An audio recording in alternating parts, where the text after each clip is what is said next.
Hello and welcome to Passing the Torch, an online Bible study with your host and teacher Bob Clark, that's me. We're continuing our series on Bible Bytes that make you go, Well, today we're talking about the Battle of the Kings. We're not going to talk about the full battle and such, but we're going to get into a piece of it, the parts that make you go, Actually, there's other parts that'll do that too if you dig into that, but we're not going to spend that much time on it. So Genesis chapter 14 starts this story of the Battle of the Kings. So starting at verse 1 in chapter 14, and it came to pass in the days of Amraphel, king of Shinar, Arioch, king of Elasar, Chedorlaomer, king of Elam, and Tidal, king of nations, that these made war with Bera, king of Sodom, there's a name you recognize, and with Bersha, king of Gomorrah, another city name you recognize, Sodom and Gomorrah, Shanab, king of Admah, and Shemeber, king of Zeboim, and the king of Bela, which is Zoar. So we have 4 kings versus 5 kings. Well, who are these, at least the 4 kings? I will throw in here. So the rest of the story is really talking about Abraham going after the 4 kings after they had taken over Sodom and Gomorrah and such. And they had taken his nephew Lot captive. And it's about Abraham and his family, or his servants going and beating up on the 4 kings and rescuing Lot. But who are these 4 kings? So what I'm talking about now is actually based on the Chumash. It's notes from the Art Scroll series of the Chumash, the Stone Edition. And this is a very good reference book.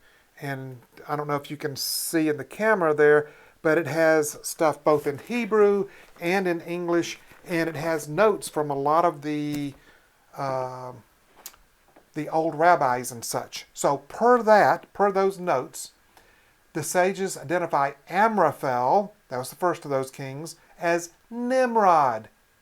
That's interesting. Who reigned over Shinar, that is Babylon, and who ordered that Abraham be thrown into the furnace because of his refusal to accept idol worship. See, if you remember, Nimrod is the one who is in defiance of God. So, because Abraham worshipped the true God, he wanted to throw him into the furnace. The Midrash identifies Chedorlaomer as Elam, the son of Shem, the son of Noah. Although, as indicated in verse 5, Chedorlaomer was the leader of this alliance, Amraphel is mentioned first because he was the senior of the 4 kings. Interesting. So here's a part of a family tree here with Noah and his sons, Shem, Ham, and Japhet. And you see Shem's son is Elam, Ham's son is Cush, whose son is Nimrod. So Nimrod, that's Amraphel, king of Shinar. Elam, the son of Shem, is Chedorlaomer, king of Elam. And then we see Shem there, who's the son of Noah. Well, let's keep going. So we're skipping the part about the battle where Abraham goes and rescues Lot. And it says, it's starting Genesis 14, starting in verse 18. And Melchizedek, king of Salem. Salem is an early name for Jerusalem. Okay. So Melchizedek, king of Salem, brought forth bread and wine, and he was the priest of the Most High God. He was a king of Salem as well as a priest. King and a priest. That's interesting.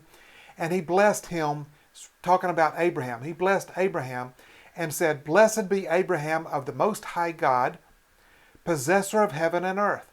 And blessed be the Most High God, which hath delivered thine enemies into thy hand. And he gave him tithes of all. That is, Abraham tithed to Melchizedek. Well, who is Melchizedek? This is the only place in this story in Genesis where he shows up, is in this one chapter. Melchizedek. Malchi is king.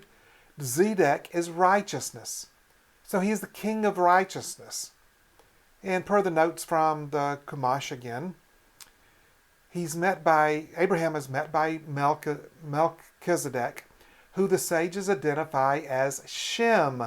I showed you that in the previous chart, right? Son of Noah. He was called Melchizedek because he was the king of the future site of the temple, Jerusalem, the home of righteousness.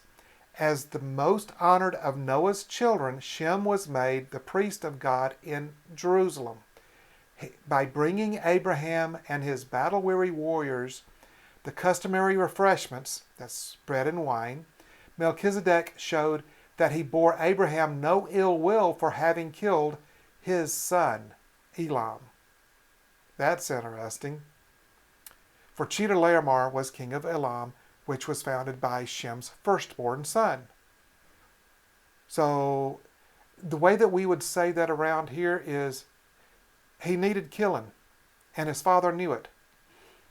So thought that was interesting that when you see Melchizedek, think of Shem. And with that, there's Bible bites that make you go, We'll see you next time on Passing the Torch. So long.